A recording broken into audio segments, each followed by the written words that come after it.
Yo, what's up, everyone? So this is going to be the first recorded game of the season opener StarCraft GBS tournament. Over here in the top right corner, we have Super Chinese, who's Stevie P, and then on the bottom left is the Billy Q, which is a red Protoss. So this first tournament, the season opener, it's really just to get a basic idea of how well everyone is, just so we can in the future make better matchups, more fair matchups. You know, because if someone really good and someone really bad play together constantly in tournaments or scrimmages, there's really no point, right? It's just like the same person's gonna win every time, and that's boring. So we just want to get the fairest matchups and as possible. And so this first tournament, since StarCraft Club is new this year at GBS, we want to just get a feel of things, make sure it's fair, make sure it's fun, and make sure it's organized. So as you can see, Billy the Red Protoss is moving out with his first scout at around 1 minute. Um, and also Stevie P is moving out right when Billy came into his base. So not much going on for Stevie here. He's just really making a lot of drones, and it looks like he might go for a early expansion because he does have 13 drones without any spawning pool, no extractor, no anything. But it looks like he's just making constant drones, which it's kind of new to me. And this overlord placement, I don't really like, because if you refer to Mikey Benetti's little Zerg tip page, he was completely right. What he said about overlords is that they're free map packs. Like you should really spread them out on the map wherever you can, because let's say you put it right here, then you'll know when he expands, and then you'll know when to attack, because you don't want your opponent to expand. So now coming out with the spawning pool right now at around 2 minutes 25, and it's later than usual. He did get the extractor first, so he's probably going to be getting some speedlings, but hold on, let me get the production tab up here. All right, so Billy's first gateway is done. He's already got the gas going on, the simulator. CVP's scouting the stuff out, and he did see everything pretty much so far that there is to see. Alright, yeah, so both players just droning up and getting minerals, which is always good. This is always what you should do in the game. And over here is a little engagement. Stevie P was going for some harass, and he's chewing away at that pylon, but he's not going to lose. Dude, wait. Oh, he just lost that drone. Okay, that's kind of surprising, because Stevie probably wasn't paying attention or something. So Billy just got that free kill, obviously. And so we do see some Zerglings finally coming out. As opposed to drones, he's finally getting some offensive units out. And he's also getting metabolic boost, which is completely worth it for with that 100 guys. You want to make sure you always get metabolic boost whenever you can, because it makes Zerglings about 10 times more effective than they normally are. And then once you get that hive upgrade, you can get cracklings, which is 20%. Zerglings attack 20% faster, which is crazy. And so right now Billy is just chrono boosting out warp gates so it researches faster. And see, this is really good play by Billy here. He knows that his opponent is Zerg, so he went for this the standard, I guess, Protoss build, which is where you block your narrow ramp with 2 buildings, and then you finish off that wall off with a zealot, so that you still have access in and out of your base. It's just those Zerglings can't easily get in and out, So Billy's got that second gas going on. He's got both pretty much saturated, getting 3 gateways. It looks like he might go for a 3-gate, maybe might be a fast expand, might be a little 3-gate robo. We'll see what he does. Okay, he's got a sentry coming out. That's always good, because this map is great for sentries, because one force field will cover this entire ramp, and that could be used very to one Protoss's advantage.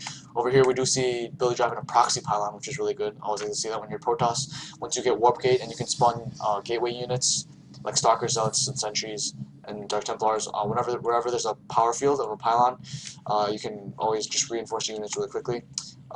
Stevie P just maxing up on Zerglings right now, Speedlings. Still just sitting on 1 gas, and he also has that Roach Warning now, so I'm going to be pumping out some Roaches, which is always good early game. 6 minutes in, it's a pretty good thing to have. So Billy's actually moving out. His warp gate research is done. He's moving out with his Zealot and the Sentry, and these 2 Stalkers about to follow up. And it looks like this is going to be his little battle posts. And the probe is going in to scout if he's expanded, which is good. Good job, Billy. And so he hasn't expanded, and then putting up this ramp, he is not very welcomed. The Zerglings kill it right away, of course. So, and actually, Stevie P does not know that there's a proxy pylon here, and that could be really dangerous, because since he's staying contained just in his base, and he has no information of what's going on, and I think that's kind of a mistake that a lot of people make, is that map control often wins the game. So we have a little group of Protoss units here, just chilling out, waiting for reinforcements, I guess, maybe 2 more pylons. Billy is supply locked, so that's not good. So moving forward, we see Stevie P going for an expansion. So at 7 minutes 22 seconds, going to his natural, and I would want to see his army move in this sort of area so that like they could defend it better. Cause see, yeah, these they're moving out and they're about to kill this expansion. I don't think Billy knows. Oh, he does know. Okay, so he's scouted it out already. And they're about to. Yep, they're engaging. And oh, okay, Billy actually does not go for. Okay, so he just force fielded that, and Stevie P just ran away, and then he just had to force to cancel this expansion, losing 75 minerals, which I guess is better than 300 minerals, or yeah, 300 minerals. But okay, so it looks like we're getting a little aggression here. And Stevie P, it does look like his army can handle it better. And what's this drone doing? Especially because you have minerals, please. What do you move out somewhere? So let's see what he does. Okay, so it is going for a spine crawler. All right. Now, I would really like to see. Actually, okay. So this is a dangerous part about sentries, is that since Billy has 3 sentries and they're fairly loaded up with force fields, he's in a great position right now because whenever he can keep doing all this aggression, and then right when CVP decides to come down and attack, and they come down right here, Billy can just drop a force field right here, and it'll trap the units. So that means he can mop up whatever's in front of the force field, and whatever's behind the force field is just left doing nothing. They're just like, just fumbling around, just running, just helpless, you know. So Billy's continuously warping out these units. He is getting his own expansion. And this is really advantageous on his part. Okay, look, it's another engagement here with Roaches. Getting. It looks like he will be able to mop up this force right here fairly quickly. And this queen, I don't know why this queen came all the way over here. But all right, so it looks like Stevie P did win this. Oh, okay, it looks like Billy brought more reinforcements of stalkers with his proxy pylon. See, this is the beauty of a proxy pylon, is that whenever it's, like I said, whenever it's close to the field of battle, you can reinforce just so quickly, which definitely gives you the better edge. So the queen, poor queen is just chilling out over here. Okay, so it looks like Stevie P is going again for that expansion, and this time this is good. He's defending it. Not sure why those overlords, 2 overlords are there, but okay, looks like Billy is coming in again, and these roaches are going to be able to probably mop them up. It looks like a pretty fair battle, but I think the roaches might have the edge. And neither of these players are microing right now. Okay, there we go. Stevie's finally microing, which is good. That's heads up to you, Stevie. Okay, so Billy is once again forced to retreat, and he can just retreat to this pylon. I'm kind of disappointed in Stevie's fact that he's not even scouting this. Let's see. Yep, he still doesn't know what's going on there. So I think. Yeah, see, and he's walking right back into his base, so he is not really acquainting himself with map control. Okay, map control. So again, more pressure, more aggression, and all his roaches are sitting over here when they should be out here defending his expansion. So once again, 75 more minerals lost, and these 2 overlords are going to drop. And when this happens, these force fields are going to be really dangerous. See, this is actually what I taught Billy. Not to brag or anything, but when Billy and I played in this exact same map, actually, I was Protoss and I had sentries. I pulled this exact same trick where I just drop a force field right here, right when he's about to come down to try to engage my attack. And what happens is, as we'll probably see later, is that it's an incredibly advantageous opportunity. See, sitting on 6 sentries. That's a lot of gas. Okay, see, so when these units come down to engage, dropping 1 force field is going to do a whole lot for him. Alright, so as we can see, right at about 12 minutes 30, he is getting 2 robotics facilities, and that's probably going to be used for Immortals or Colossi or Observers at least. So see, this is really good on Billy's part, what he's doing. I love what he's doing because he's keeping constant pressure and aggression, which is what you always want to do in a StarCraft 2 game.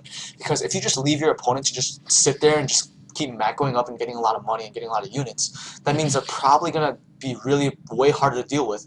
Whereas right now, with all this open pressure, first of all, he's denying his expansion, which is the biggest thing. Because if you refer to Macrobytes Zerg thing again, he says that when you're Zerg against a Protoss or a Terran player, for every 1 base that they have, you want to have 1 more than them. And right now, Billy actually has two bases, while the Zerg player Stevie P only has 1, which is really dangerous for Stevie P here. It's not looking good for him at all because of this containment with the combination of these sentries and these stalkers. And I actually do not believe that he has. Yeah, so I do not believe he has stalkers. I don't believe he has blink on his stalkers, which isn't really doing them justice because when you have blink, you have the ability to go from here to here instantaneously, which is really good because when you're in a big clump like this, you really want your units, every single one of your units, to be attacking with their force. So okay, see, this is where while this okay, I guess it's not happening this time, but as we're gonna see, every time Stevie comes down to engage, these sentries are gonna be so dangerous because they're gonna force field and trap these units. And he's still not doing it yet. But yeah, again, this is what I taught Billy is that if you trap the units, you can just mop up whatever's in here, and then all these back units are going to be trapped, like I said, and that's just a great advantage to be in, a great position to be in. So Stevie P just continuously popping out roaches, popping out whatever he can. Hydralistan actually came in, and Billy is just macroing up because he has so many minerals. He's sitting on 1,200 minerals, and he's making 4 more gateways. He's still sitting on four warp gates. He's got 2 bases. He's got 2 robotics facilities, and this is just not looking good for Stevie P at all. He's just getting Hydralisks and roaches, and they're all contained within his base. And he probably knows that every time he comes out here, these guys are just gonna, since it's such a narrow choke point, and that these Protoss units have more space and more ground to fight on, that this policy of containment is just working. And as you can see, Billy is trying to just scout out whatever he can, but then unfortunately there is, I think, detection over here, so this queen is going to be able to shoo that away. But Billy does know that there is this big force of roaches and hydralisks, and for Stevie P, he just knows that there's a huge Protoss force right outside his base, and he knows that he can't do anything because see, every time he engages. See, that's exactly what I'm talking about. That force field right there. All these units right here is going to be a 5 or 6 every time. They're just going to get mopped up without any problem because these units back here are just going to be trapped. They can't do anything about it because this force field, you physically cannot go past this force field. And then once it disappears, you're going to try to go again. But then look, another beautiful force field landed by Billy with these 6 or 7 Roach and Hydras helpless just by themselves, being outnumbered by this big Protoss force when the rest of the units can't do anything because they're just trapped and dwindling and just not doing anything. And I think Billy did make a misclick. All these probes over here came all the way up to the field of battle. See, and once again, the beautiful pylon placement, the proxy pylon, allowing Billy to constantly look at this. These roaches are completely stuck. They can't do anything. They can't move. They can't go anywhere. And CVP's force keeps on getting smaller and smaller. It keeps shrinking, which is definitely not good at all. And see, if Billy didn't have blink over here, since he has this observer and he has vision of the high ground, he can just blink up here, and that would just be completely devastating. But as you can see, Billy does make it up the ramp, and this is just hopeless for Stevie P. Stevie P just lost his entire army through that sentry force field harassment. He is bringing in all his workers, and there's the GG by Super Chinese. Stevie does say GG, and game 1 of the first bracket of the StarCraft 2 tournament goes to Billy Q, and we'll see how Stevie P does in the second game. So yeah, this has been Billy's game pretty much a lot of the way because of that containment that he instilled against Stevie. He did not let him expand. He stayed right outside his base, which I think Billy copied from me, but you know, that's okay, Billy. It's GBS StarCraft, sorry, we all share our tactics, right? But yeah, just using sentry, harass, blocking, denying any counter aggression, just camping outside your base, using a proxy pylon, getting 2 bases whenever you can, and that just pretty much won the game for Billy here. So stay tuned for the next game, for game 2 between these 2 players, and see ya.